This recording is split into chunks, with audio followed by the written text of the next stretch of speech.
Jai Shri Krishna, Chaitanya, Prabhu Nityananda, Shri Advaita Gadadhar, Shivasadi Gaur Bhaktivinoda, Hare Krishna, Hare Krishna, Krishna Krishna, Hare Hare, Hare Rama, Rama Rama, Hare Hare, Krishna, Chaitanya. Well, there's nothing I want to look at today except Krishna. No issues I want to deal with, no conflicts, no aggressions, the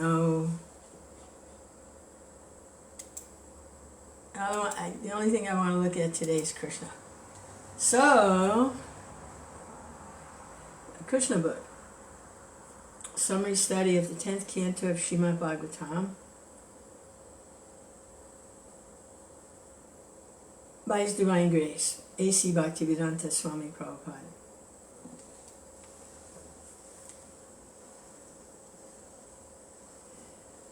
Well, there is one thing I want to look at. I want to look at blasphemy. And blasphemy, what I'm seeing is, it's not always like directly saying something derogatory or blah, blah, blah, blah. That's not always blasphemy. Like when I remember one time I was trying to distribute Prabhupada's books in an airport, and a man came up while I was talking to somebody, an innocent person who seemed a little bit interested that maybe this was something, it's a long flight, he's going to be on a plane, maybe it's something he'd like to read. And this other man came up. Actually, he was one of the employees at the airport. That they saw devotees selling a lot of books, and it made them very angry. A lot of them became very envious, and they didn't like it. So it was one of the people that worked at the airport behind the desk selling tickets, and he was on break. So he came over to cause a problem, and what he said was, this chanting won't help you. This Hare Krishna, it's not going to help you. It's just something, they're just taking your money, it's not going to help you. So he was blaspheming Krishna. Just chanting. He said Hare Krishna, ha ha. But that's a kind of blasphemy. It's not God, it's just a gimmick to get your money. These people are all fools, they're being used. So he's blaspheming. But there's another kind of blasphemy, and that's to minimize. In other words, like for instance, Srila Prabhupada. Yes, he he did a lot of really wonderful things, but he didn't give you everything. He didn't give you everything. He only gave you certain things. He didn't give you everything. That's also blasphemy. To minimize. Like to minimize Prabhupada's mission. To minimize what Prabhupada's given. He's given everything. There isn't anything he hasn't given. So to minimize like that. He didn't give you everything. You have to hear from me now. I've got the rest of the story. He only gave you like a little introduction. He didn't give you everything. That's blasphemy. So what do we do with that? Well, in the scriptures it's recommended when somebody blasphemes, you cut their tongue out. That's not very practical right now. The other thing is, if you can, you defeat them. You enter into some sort of a discussion, but they have to have some, at least 2 active brain cells. So the thing to do is to leave. Don't listen to that kind of He didn't give you everything. Don't listen, because it's blasphemy to minimize. Prabhupada is blasphemy. And for a disciple to hear that, allow that to come in, it destroys their, it's very destructive to listen to that. It's very destructive. And it can fall down again into the influence of the three modes of material nature, listening to that kind of blasphemy. So, okay, that's enough of that. Now, Hare Krishna. Immediately, leave the spot. Leave. Immediately. As soon as you figure it out, what they're doing, that they're actually blasphemous. Hare Krishna. Very poisonous, very snake-like, very envious, very devious. And actually, what I'm seeing is there are a lot of people on the fringes of this movement, on the edges, who are dissatisfied, who feel not part of things, and don't understand why or what's happening, and there's a lot of anger. They may have engaged in service and made certain sacrifices, and they're not seeing the results. Hare Krishna. They become angry, and so this kind of anger it blocks the intelligence. Fear, these are chemical responses within the body. They're chemical responses. Adrenaline, for sure. It blocks being able to think. Fear, anger, lust. These are all chemical things that happen. And it keeps from being able to access that. That's why peaceful life is so important for Krishna consciousness, so that your higher sentiments, you're not just experiencing fear and anger and lust all on the material plane. And yeah, I mean, it gets things going, and you call out for Krishna, and you think that's love of God. No, it's not love of God. It's insanity. So there are certain groups. It's not just, I'm not talking about one group. I've seen several groups who are based in a reactionary to the mainstream preaching of Srila Prabhupada and what he's given. They're reactionary, and they're more or less fueled by anger, lust, and fear. Now, I don't know about greed. Yes and no, maybe, some places. But mostly fear. Conspiracies. They killed Prabhupada. The demons have taken over the movement. We have to work together to save the fear. It's a reactionary. And it is not at all realistic. Because once these chemical things start to happen in the body, then you can't think. And you're just absorbed in fear or anger. A lot of devotees are very angry. Something maybe happened to their children. Or, there were instances of, some abuse. It was there. It's cleaning up. It's cleaning up. You just have to deal with it and clean it up.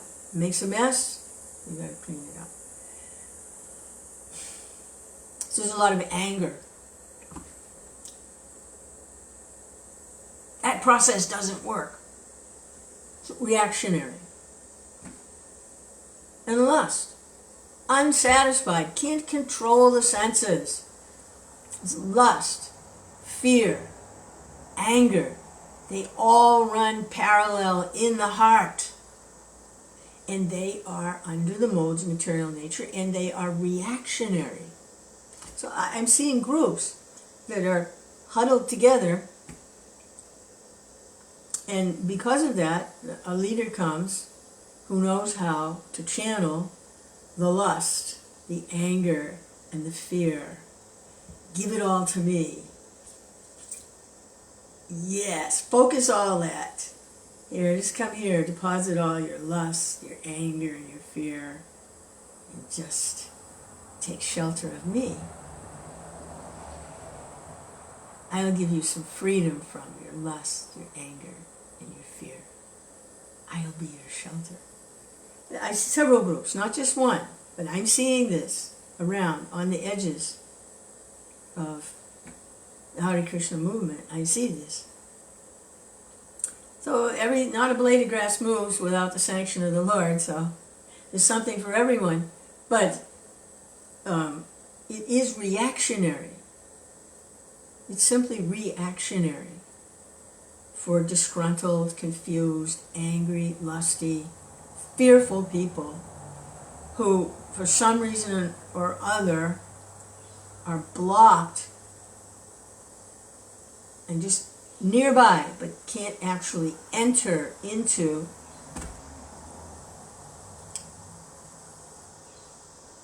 the truth without this reactionary, which is under the modes of material nature. It's passion and ignorance. In other words, unless somebody gets to the platform of goodness, there's going to be a lot of anger and passion and fear because they're connected to the lower modes. That's why the higher mode, again, the higher mode, the mode of goodness, is so valuable. You get free from a lot of this reactionary stuff. You're happy. You don't feel angry. You don't feel fearful. And lust, no. You're peaceful. And then you can actually hear something about Kṛṣṇa. But I see a lot of these groups on the edges, reactionary. And they go overboard. They're not just reactionary, they're actually the way, higher than anything else. Everyone else is wrong. Our way is the only way. And it's just reactionary. It reminds me of Dhruva Maharaj, who he had a reactionary response when he was slighted by one of the co-wives of his father. His father was a king, he had several queens, and one of the queens was his favorite. And when he went to approach his father to sit on his lap, this favorite co-wife, this favorite queen, shooed him away. Oh, go, you can't sit on it, because she wanted her son to inherit the kingdom. She didn't want the son of one of her co-wives to get, she wanted her son to get the kingdom. She shooed him away and said, you can't sit on his lap. You're not going to get the kingdom. My son's getting the kingdom. Go away, go. You're not my son. I'm the favorite queen. My son's getting the kingdom. So he was slighted like that. He became very angry. He became furious. And in that angry mood, he approached. And his mother said, I can't do anything. She's the favorite queen. What can we do? But he wouldn't be placated. So she said, well, sometimes, the Lord can help someone. Just want him to get free from all this frustration and be happy. Because the Lord is the one that can help you. He says, where is this Lord? I'm going to find him. Where is he? Well, sages and saints, they perform austerities, they go to the forest, and they get darshan with Vishnu. He said, okay, I'm going. Now, he's only 5 years old. And he went. He went to the forest to find Vishnu because he was so fueled by this rage. He couldn't think of anything else. He had to find Vishnu. Why? He was reactionary. He was slighted, and he was angry, and he had a reactionary response. But he got good guidance from his mother. You want to get freedom from this reactionary response, then you have to approach Vishnu. You have to approach God. Then you can get freedom from this reactionary. So he got good advice, but he was still fueled, raged by this. He wasn't going to stop for anything. And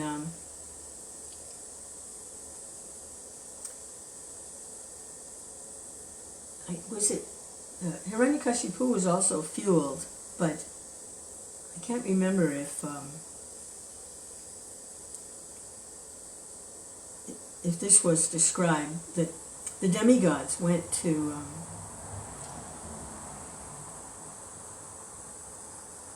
Lord Vishnu and asked for help because he was performing such great austerities that the universe was being disrupted.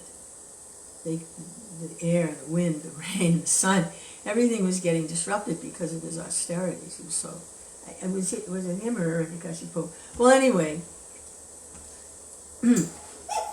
Narada became his spiritual master, Narada Muni, and gave him the mantra, Om Namo Bhagavate Vasudevaya. And he performed austerities and he chanted the mantra. And Vishnu came. He had darshan of Lord Vishnu.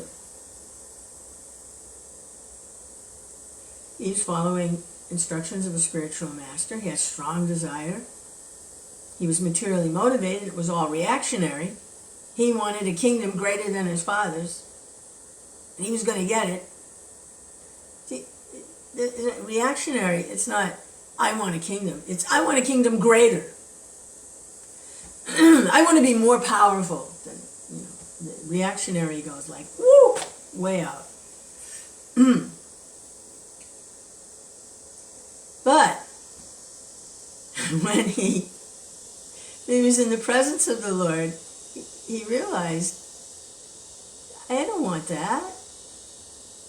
What do I want that for? I just want you. I want to be in your presence, wherever I am. Kingdom, no kingdom, who cares? It's insignificant. I was...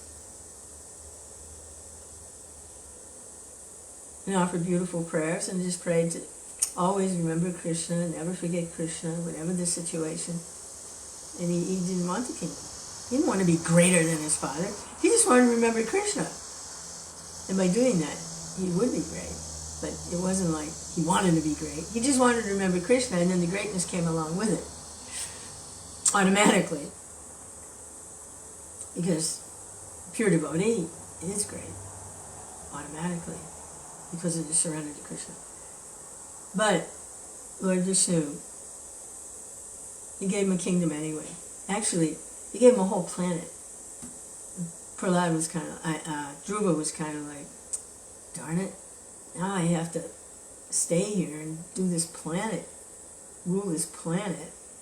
I just want to go home. I got to stay on this planet, rule this planet for the entire duration of this universe, because his planet isn't dissolved until, I don't know, is it ever dissolved? I think it's like partially in Vaikuntha. It's called the North Star, the pole planet. It's the topmost planet, and it may be an eternal planet present within this universe. I can't remember exactly, but it's not an ordinary planet, and that's Dhruva's planet. So he got his kingdom greater than his father's. But he didn't even want it anymore. It was like, forget it, I don't care. I just want Kṛṣṇa. But that reactionary, he had that reaction, it brought him to Kṛṣṇa.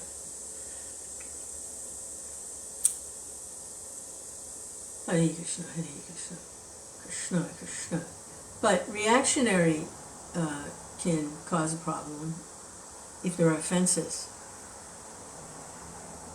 So Dhruva, he didn't commit any offenses.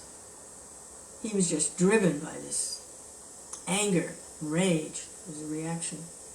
But he didn't offend anyone. He wasn't offensive. So if there are offenses, that can be a problem. Because offenses, just reading it, it's like a mad elephant growing a beautiful garden, and it tramples the elephant. The elephant tramples everything in the garden, and like Kṛṣṇa says in the Gita, whatever one does is never lost. So that holds true. That's Kṛṣṇa's promise. But there can be a really long time before that whatever was accumulated in devotional service can be activated again. It can all but be lost. It can be tremendously covered, and a cycle of birth and death is waiting. So offenses, Anyway, just been looking at this more and more lately, because I say not just one group, but I see several that are driven like this. And if they have followers, and they do, to one sort or another, these different groups, and these different leaders, like Phoenix rising out of the ashes, like Napoleon, or what's the other famous one? Don Quixote, rising up out of the frustration of others. Hitler, rising up out of the frustration of others.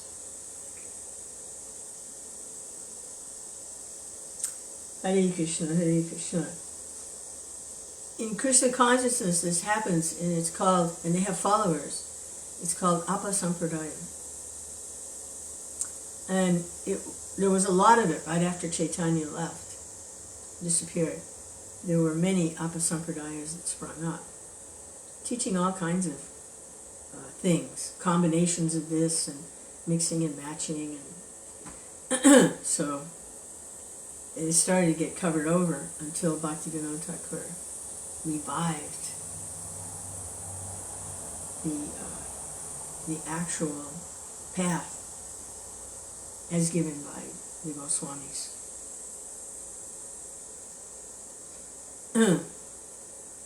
They're called Apasampradayas. All kinds of weird stuff. Hare Kṛṣṇa, Hare Kṛṣṇa, Kṛṣṇa, Kṛṣṇa, Hare Hare, Hare Rama, Hare Rama, Rama Rama, Hare Hare. It's interesting, I was just yelled at that, I'm trying to be a guru, and I'm just a withered up branch. I'm a dried up, withered up branch of the Chaitanya tree, because I don't surrender to this Apasampradaya, which is it's the only way.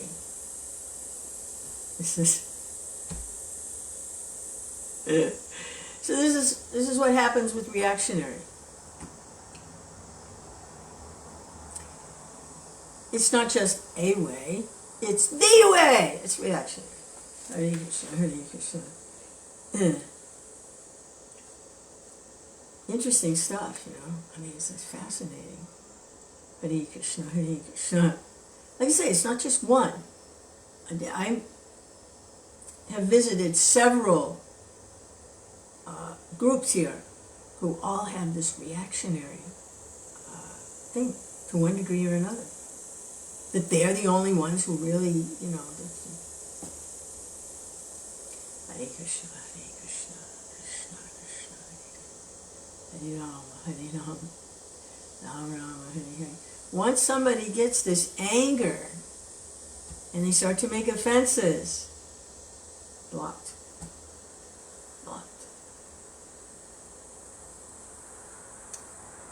You go down, what is the symptom of motive ignorance? Delusion. Illusion, delusion. Religion looks like irreligion, and irreligion looks like religion.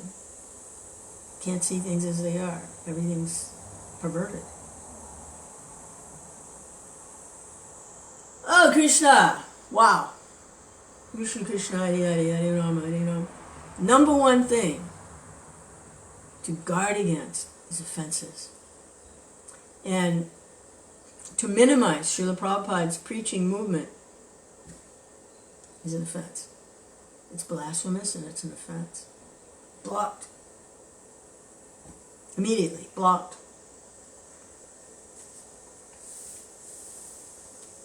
Hare Kṛṣṇa, Hare Kṛṣṇa, Kṛṣṇa Kṛṣṇa, Hare Hare, Hare Rama, Hare Rama, Rama Rama, Hare Hare, Hare Kṛṣṇa, Hare Kṛṣṇa. Okay, phew. I'm going to change the channel here. I've been working on this for days. I got to change the channel. This is Kṛṣṇa book, Brāhmaṇa, Sudāmā, Benedicted by Lord Kṛṣṇa. Kṛṣṇa, Kṛṣṇa.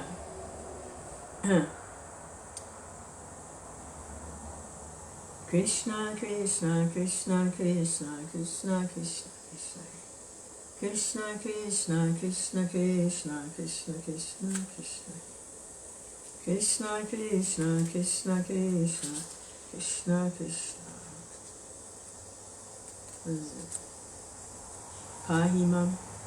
Kṛṣṇa, Kṛṣṇa, Kṛṣṇa, Kṛṣṇa, Kṛṣṇa, Kṛṣṇa, Rakshamam. Rama Raghava, Rama Raghava, Rama Raghava, Rakshamam.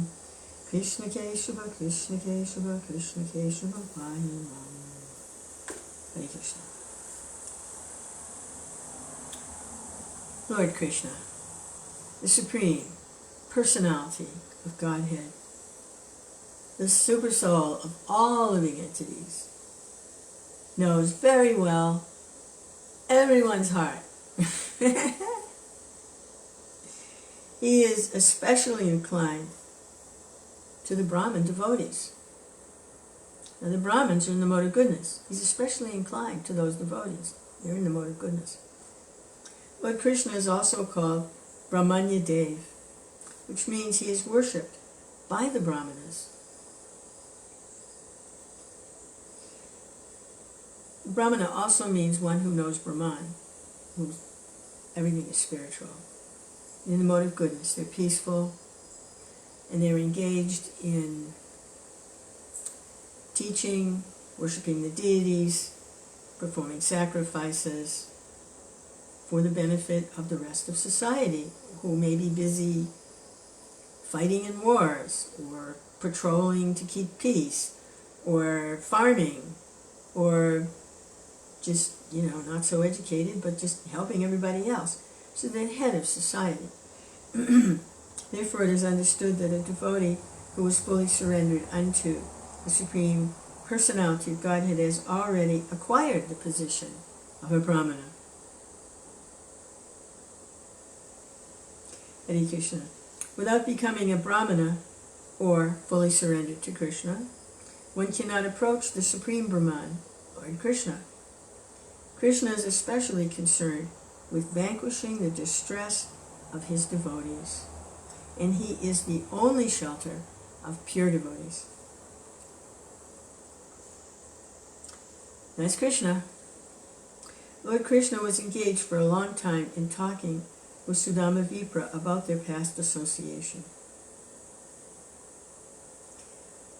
They were remembering their school days and all the different things that happened when they were in the Gurukul of Sandapani Muni together. Then, just to enjoy the company of an old friend, Lord Kṛṣṇa began to smile and asked, "My dear friend, what have you brought for me? Has your wife given you some nice eatables for me?" While he was addressing his friend, Lord Kṛṣṇa was looking upon him and smiling with great love. He continued, "My dear friend, you must have brought some presentation for me from your home." Lord Kṛṣṇa knew that Sudāmā was hesitating to present him paltry chipped rice, which was actually unfit for his eating. In understanding the mind of Sudāmā deeper, the Lord said, "My dear friend, certainly I'm not in need of anything, but if my devotee gives me something as an offering of love, even though it may be very insignificant, I accept it with great pleasure. On the other hand, If a person is not a devotee, even though he may offer me very valuable things, I do not like to accept them. I actually accept only things which are offered to me in devotion and love. Otherwise, however valuable the thing may be, I do not accept it. If my pure devotee offers me even the most insignificant things, a little flower, a little piece of leaf, a little water, but saturates the offering in devotional love, then I not only gladly accept such an offering, but I eat it with great pleasure. Lord Krishna assured Sudāmā that he would be very glad to accept the chipped rice which he had brought from home. Yet, out of great shyness, Sudāmā hesitated to present it to the Lord. He was thinking, how can I offer such insignificant things to Krishna? And he simply bowed his head. Lord Krishna, the Super Soul, knows everything in everyone's heart. He knows everyone's determination and everyone's want. He knew, therefore, the reason for Sudāmā's coming to him. He knew that, driven by extreme poverty, he had come there at the request of his wife. Thinking of Sudāmā as his very dear class friend, he knew that Sudāma's love for him as a friend was never tainted by any desire for material benefit. Krishna thought, Sudāmā has not come asking anything from me, but being obliged by the request of his wife. He has come to see me just to please her. Lord Krishna therefore decided that he would give more material opulence to Sudāmā than could be imagined even by the king of heaven.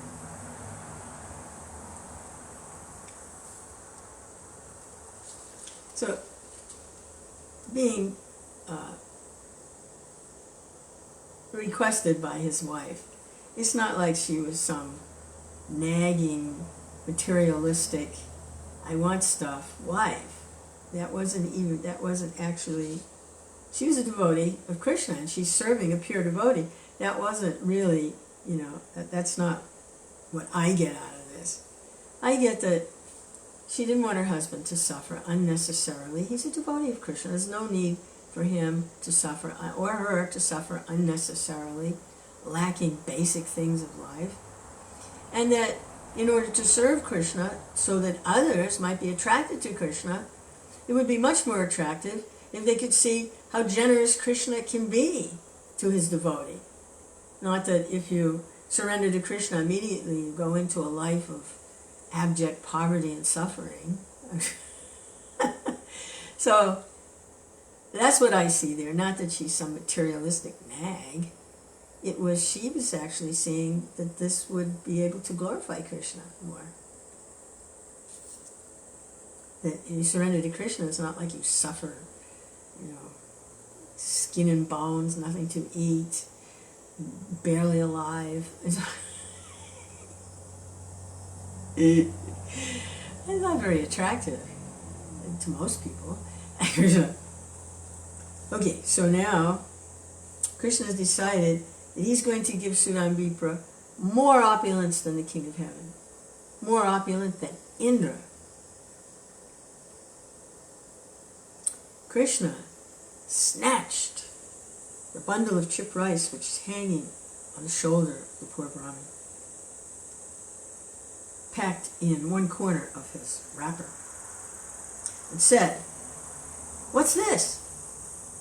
My dear friend, you have brought me rice.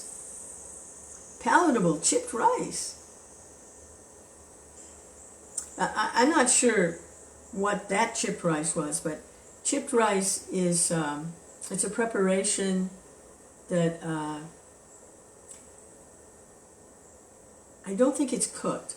I think it's just soaked. Rice that's soaked. But I'm not sure what he had there, whether it was rice that had, it was all crumbly and chipped. But there is a preparation chipped rice. I mean, it's not cooked, it's just soaked, I think. Anyway. he encouraged Sudāmā saying,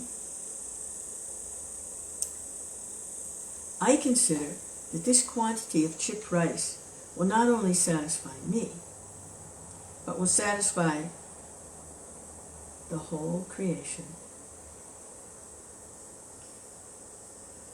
It is understood from this statement that Kṛṣṇa, being the original source of everything, is the root of the entire creation.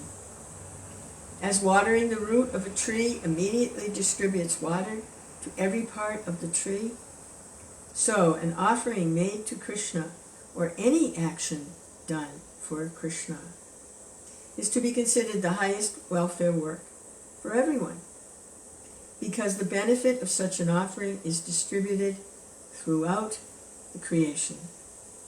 Love for Kṛṣṇa becomes distributed to all living entities.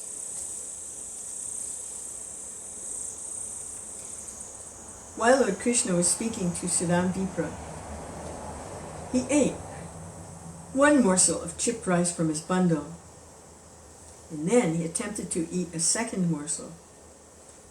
Rukmini Devi, who is the goddess of fortune herself, checked the Lord by catching hold of his hand. After touching the hand of Kṛṣṇa, Rukmini said, My dear Lord, this one morsel of chipped rice is sufficient to cause him who offered it to become very opulent in this life, and to continue his opulence in the next life. My Lord, you are so kind to your devotee that even this one morsel of chipped rice pleases you very greatly, and your pleasure assures the devotee opulence both in this life and the next life.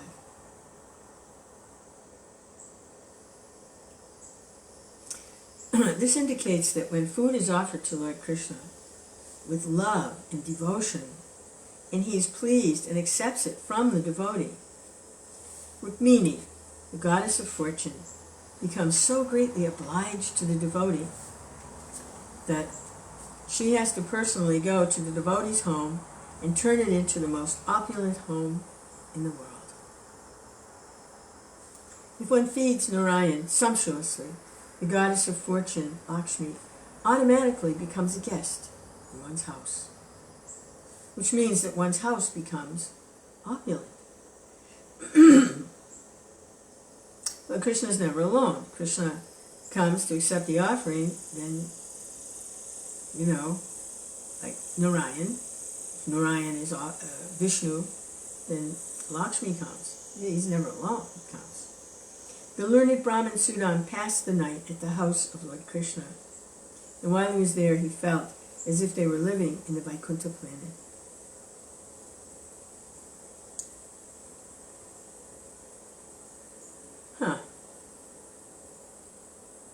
He felt he were living in the Vaikuntha planet. Well, he was. Actually, he was living in Vaikuntha. Thank you. Because wherever Lord Kṛṣṇa, the original Narayan, and Rukmini Devi, the goddess of fortune, live, is not different from the spiritual planet, Vaikuntha. Oh God.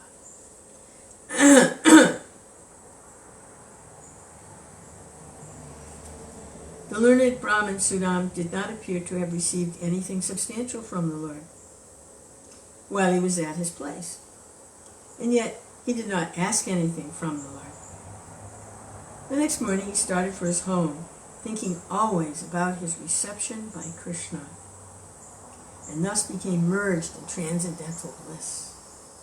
All the way home he was simply remembering the dealings of Lord Kṛṣṇa. He was feeling very happy to have seen the Lord.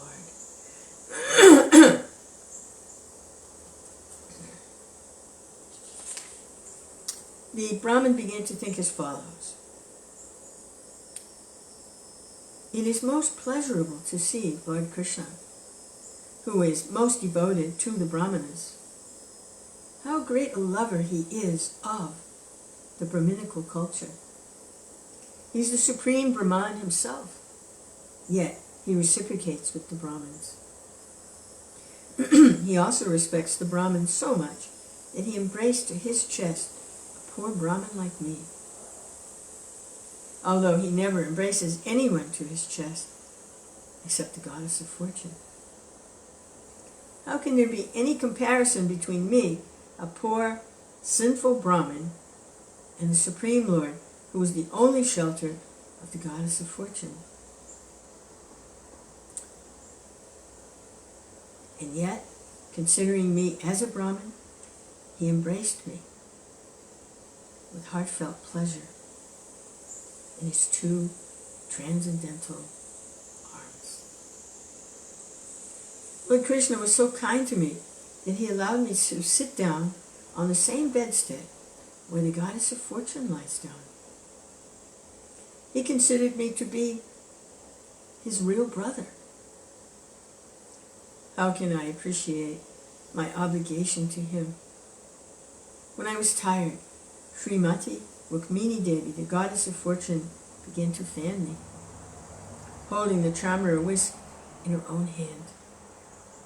She never considered her exalted position as the first queen of Lord Kṛṣṇa. I was rendered service by the Supreme Personality of Godhead because of his high regard for the Brahmanas.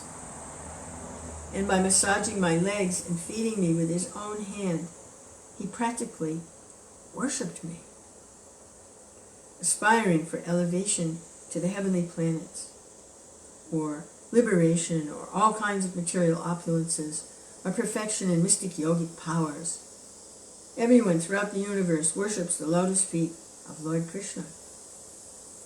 Yet, the Lord was so kind to me that he did not give me even a farthing. Knowing very well that I am poverty-stricken, if I had some money, I might become puffed up and mad after material opulence and forget him. The statement of the Brahmin Sudāmā is correct. An ordinary man who is very poor and prays to the Lord for benediction and material opulence, and somehow or other becomes rich in material opulence, immediately forgets his obligation to the Lord. Therefore, the Lord does not offer opulences to a devotee unless the devotee is thoroughly destitute.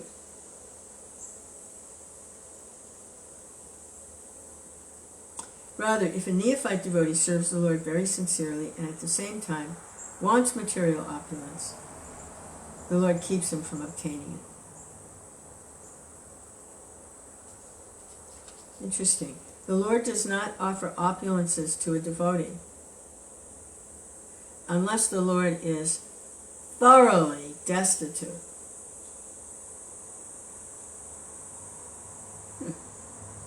Hare Kṛṣṇa. If a devotee very sincerely and at the same time, if a devotee serves the Lord sincerely, but at the same time wants material opulence, the Lord keeps him from obtaining it.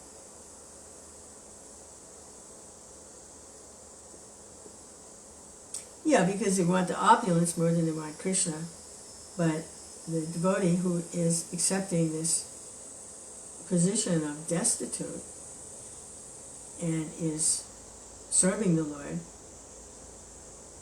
even in that condition, then the Lord's inclined to give him something to help him. Because he's not asking for anything. The one that's asking, he doesn't get. The one that's just serving and depending on Kṛṣṇa, Kṛṣṇa offers, gives him something. That's to keep Kṛṣṇa as, not to let these other things get in the way, any other desires of Kṛṣṇa. So Kṛṣṇa never gives someone more than they can handle. Hare Kṛṣṇa. Hare Kṛṣṇa, Hare Kṛṣṇa. Thinking in this way, the learned Brahmin gradually reached his own home. But on reaching there, he saw everything was wonderfully changed. He saw that in place of a cottage, there were palaces made of valuable stones and jewels, glittering like the sun, moon, and rays of fire. Not only were there big palaces, but at intervals there were beautifully decorated parks in which many beautiful men and women were strolling. In those parks there were nice lakes full of lotus flowers, beautiful lilies. There were flocks of multicolored birds. Seeing the wonderful conversion of his native place, the Brahmin began to think to himself, how am I seeing all these changes? Does this place belong to me? Or to someone else? If it is the same place where I used to live, how is it so wonderfully changed? While the learned Brahmin was considering this, a group of beautiful men and women with features resembling those of demigods, accompanied by musical chanters, approached to welcome him. All were singing auspicious songs. The wife of the Brahmin became very glad on hearing the tidings of her husband's arrival. And with great haste she also came out of the palace. The Brahmin's wife appeared so beautiful that it seemed as if the goddess of fortune herself had come to receive him. As soon as she saw her husband present before her, tears of joy began to fall from her eyes, and her voice became so choked up that she could not even address her husband. She simply closed her eyes in ecstasy. But with great love and affection, she bowed down before her husband. And within herself she thought of embracing him. She was fully decorated with gold necklace, ornaments, and while standing among the maidservants, she appeared like the wife of a demigod just alighting from an airplane. The Brahmin was surprised to see his wife so beautiful, and in great affection, and without saying a word, he entered the palace with his wife. Kṛṣṇa. When the Brahmin entered, now this is before going to Kṛṣṇa, he was so skinny his bones were showing through. His clothes were dirty and ragged, and it was just like on the verge of just barely alive, okay? So, Hare Krishna. When the Brahmin entered his personal apartment in the palace, he saw that it was not an apartment, but it was the residence of the King of Heaven. The palace was surrounded by many columns of jewels. The couches and the bedsteads were made of ivory, bedecked with gold and jewels, and the bedding was as white as the foam of milk and as soft as a lotus flower. There were many whisks hanging from golden rods, and many golden thrones with sitting cushions as soft as lotus flowers. In various places there were velvet and silken canopies with laces of pearls hanging all around. The structure of the building was standing on first-class transparent marble, with engravings made of emerald stones. All the women in the palace were carrying lamps made from valuable jewels. The flames and the jewels combined to produce a wonderfully brilliant light. When the Brahmin saw his position suddenly changed to one of opulence, what incredible opulence, and when he could not determine the cause of such a sudden change, he began to consider very gravely how it had happened. Yeah, I have to say, please forgive me, but the Brahmin, he wasn't the sharpest knife in the drawer, You have to consider how it is. Maybe he was just making sure that it wasn't like a trick of Maya, or that he was hallucinating or something. He had to be he had to have some proof that it actually was Kṛṣṇa, that this was actually the gifts of Kṛṣṇa. Perhaps that was going on, is that because he didn't go to Kṛṣṇa to ask for these things. So now all these things are here, and he's like, he had to make sure that it was actually a gift of Kṛṣṇa. I think that's probably what it is, that he's having to actually substantiate, and it's not just Maya or something. Okay, so he's starting to think, he's considering, to make sure this is really from Kṛṣṇa. He thus began to think, from the beginning of my life I have been extremely poverty-stricken. So what could be the cause of such great and sudden opulence? I do not find any cause other than the all-merciful glance of my friend Lord Kṛṣṇa, the chief of the Yadu dynasty. Certainly these are gifts of Lord Kṛṣṇa's causeless mercy. He's proving to himself that this is Kṛṣṇa.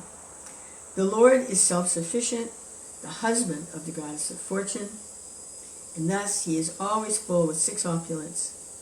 He can understand the mind of his devotee, and he sumptuously fulfills the desires of the devotees. Actually, Kṛṣṇa fulfills everyone's desire. That's why you have to be careful what you ask for. All of these are acts of my friend, Lord Kṛṣṇa. My beautiful, dark friend, Kṛṣṇa, is far more liberal than the cloud, which can fill up the great ocean with water. Without disturbing, he can fill up the ocean with water. Well, my Lord Kṛṣṇa is even more liberal than that. A cloud that can fill the ocean. Without disturbing the cultivator with rain during the day, the cloud brings liberal rain at night, just to satisfy him. And yet, when the cultivator, the farmer, wakes up in the morning, he considers that it has not rained enough. Similarly, the Lord fulfills the desire of everyone according to his position, and yet one who is not in Kṛṣṇa consciousness considers all the gifts of the Lord to be less than his desire. That's one of the problems of material desires, it's never enough. The material senses are never satisfied. It's never enough. Whatever it is, if it's money, it's not enough money. If it's sexual activity, it's not enough, it's got to be more. It's never satiated. It's more. Louder, faster, stronger, higher, bigger, greater. Material problem. But on the other hand, when the Lord receives a little thing in love and affection from his devotee, he considers it a great and valuable gift. A vivid example is myself. I simply offered him a morsel of chipped rice, and in exchange, he has given me opulences greater than the opulence of the King of Heaven. What the devotee actually, this is Prabhupada, what the devotee actually offers to the Lord is not needed by the Lord. Even if some big fancy thing, valuable thing, the Lord doesn't need it. What the devotee actually offers to the Lord is not needed by the Lord. He is self-sufficient. If the devotee offers something to the Lord, it acts for his own interest. Because whatever a devotee offers to the Lord comes back in a quantity 1,000,000 times greater than what was offered. One does not become a loser by giving to the Lord, but he becomes a gainer by millions of times. So that's where that comes from. Whatever you offer to the Lord comes back 1,000,000 times. But it's not a business deal. It's in love. It's not. Well, it is kind of like an investment.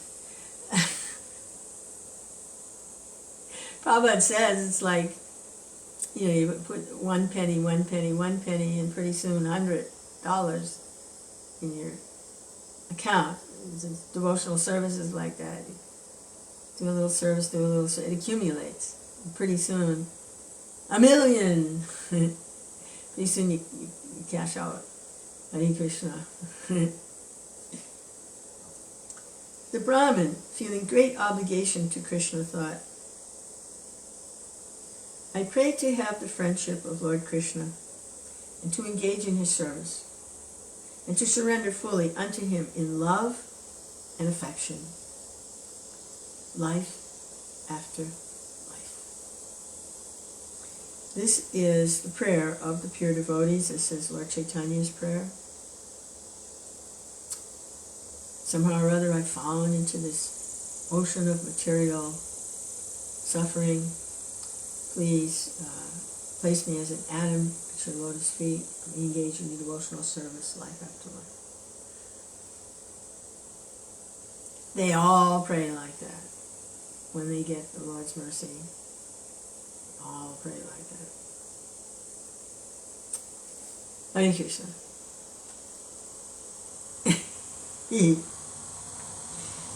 I do not want any opulence.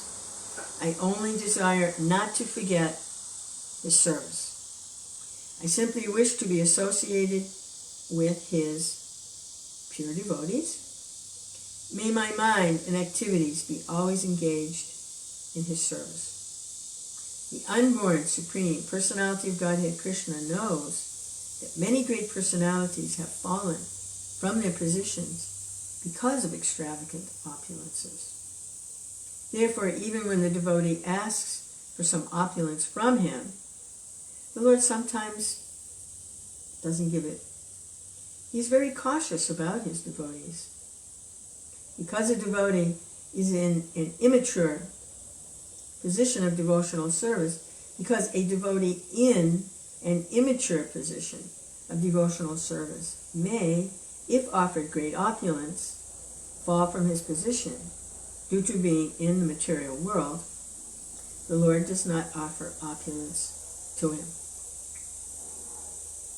This is another manifestation of the causeless mercy of the Lord upon his devotee. His first interest is that the devotee may not fall. He is exactly like a well-wishing father who does not give much wealth into the hand of his immature son, but who, when the son is grown up and knows how to spend money, gives him the whole treasury house.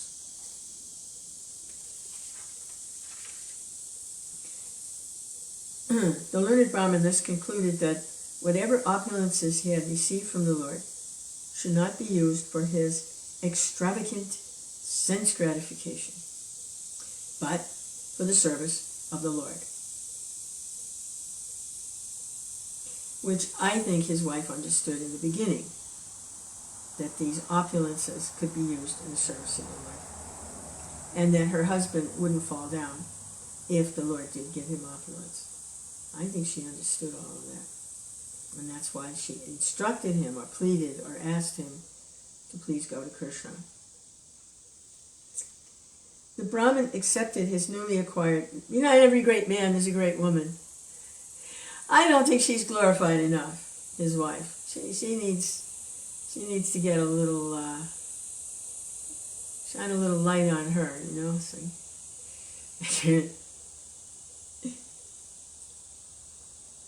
The Brahmin accepted his newly acquired opulence, but he did so in a spirit of renunciation, unattached to sense gratification.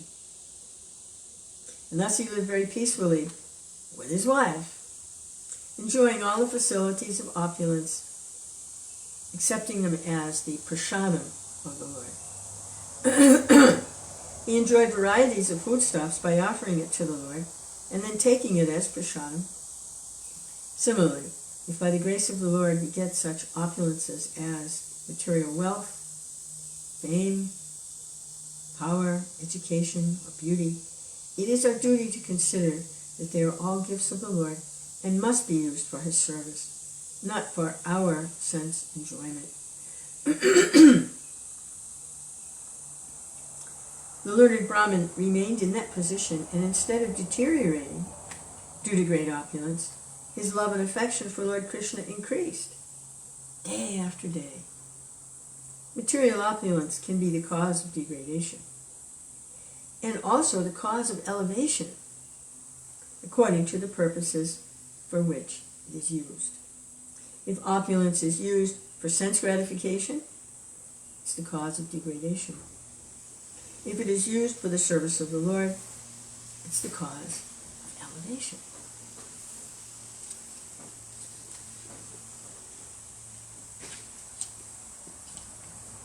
It is evident from Lord Krishna's dealings with Sudāmā that the Supreme Personality of Godhead is very, very pleased with a person who is possessed of Brahminical qualities.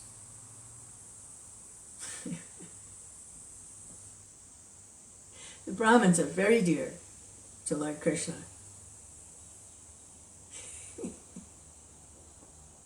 A qualified Brahmin, like Sudāmā, is naturally a devotee of Lord Krishna. Therefore it is said, Brāhmaṇo Vaishnava.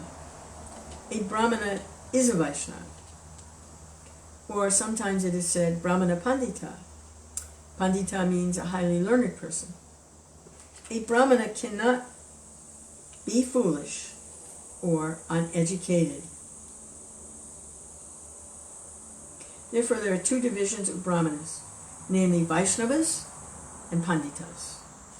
Those who are simply learned are Panditas, but not yet devotees of the Lord, or Vaishnavas. Lord Krishna is not especially pleased with them. So they're simply learned, but they're not actually devotional mood toward Krishna, but they're learned in the Vedas and the scriptures and how to do things, and they're in the mode of goodness, but Lord Krishna is not especially pleased with them. Simply the qualification of being a learned Brahmin is not sufficient to attract the Supreme Personality of Godhead. It's like simply opulent food on a plate, but no love. Krishna is not particularly attracted. He doesn't much of an appetite for that. So someone who's very learned and knowledgeable and presenting all of this, but not in the conclusion of that Krishna is to be known by all of it in devotion, then Krishna is not much attracted to that. Okay. They got a lot of, going on up here, but not much going on here.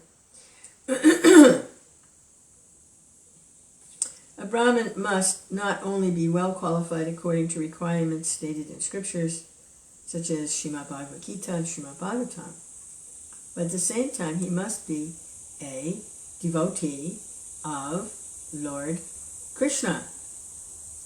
The vivid example is Sudāmā. He was a qualified Brahmin, unattached to all sorts of material sense enjoyment, and at the same time a great devotee of Lord Kṛṣṇa. Lord Krishna, the enjoyer of all sacrifices and penances, is very fond of a Brahmin like Sudāmā. And we have seen by the actual behavior of Lord Krishna how much he adores such a Brahmana. Adores such a Brahmana.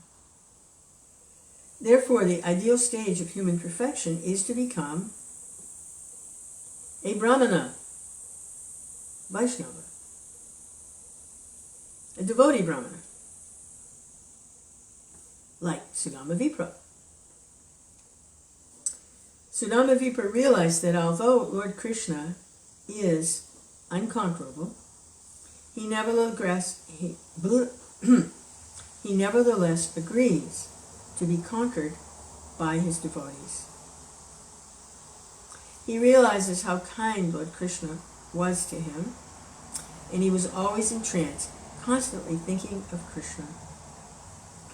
By such constant association with Lord Krishna, whatever darkness of material contamination was remaining within his heart was completely cleared away.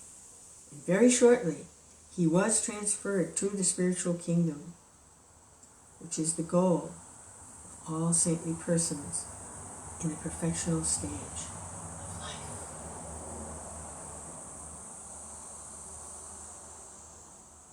By constant association with Lord Krishna, by always remembering him, serving him, offering everything to Krishna, whatever darkness of material contamination was remaining, was completely cleared away. And he was transferred very quickly to the spiritual kingdom, which is the perfectional stage of life. Sukadeva Goswami has stated that all persons who hear this history of Sudāmā Vipra and Lord Kṛṣṇa will know how affectionate Lord Kṛṣṇa is to the Brahmana devotees like Sudāmā. Therefore, anyone who hears this history gradually becomes a qualified Sudāmā Vipra, as Sudāmā Vipra, and he is transferred to the spiritual kingdom of Lord Kṛṣṇa. So again, you have to be very careful of offenses. Don't want to offend the devotees. Don't want to offend the Brahmanas. They're very dear to Lord Kṛṣṇa.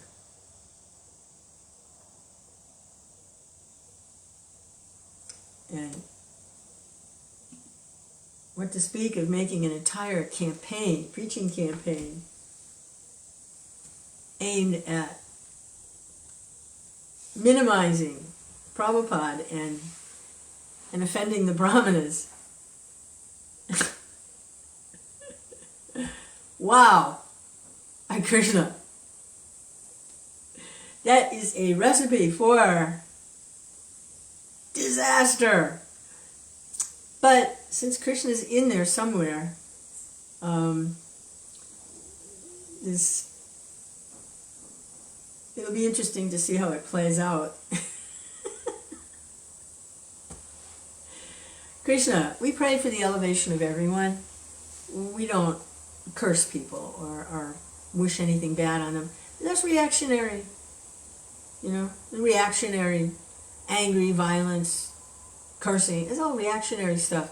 Devotees not reactionary. Devotees wishing everyone well. And sometimes from a great distance.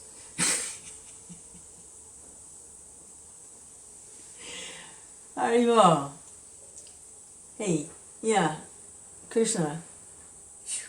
Actually, I'm just looking at these things myself, and instead of just sitting here and just reading, but I just turn the camera on. But I'm looking at this myself, trying to, you know what I'm saying? Kṛṣṇa. Govinda.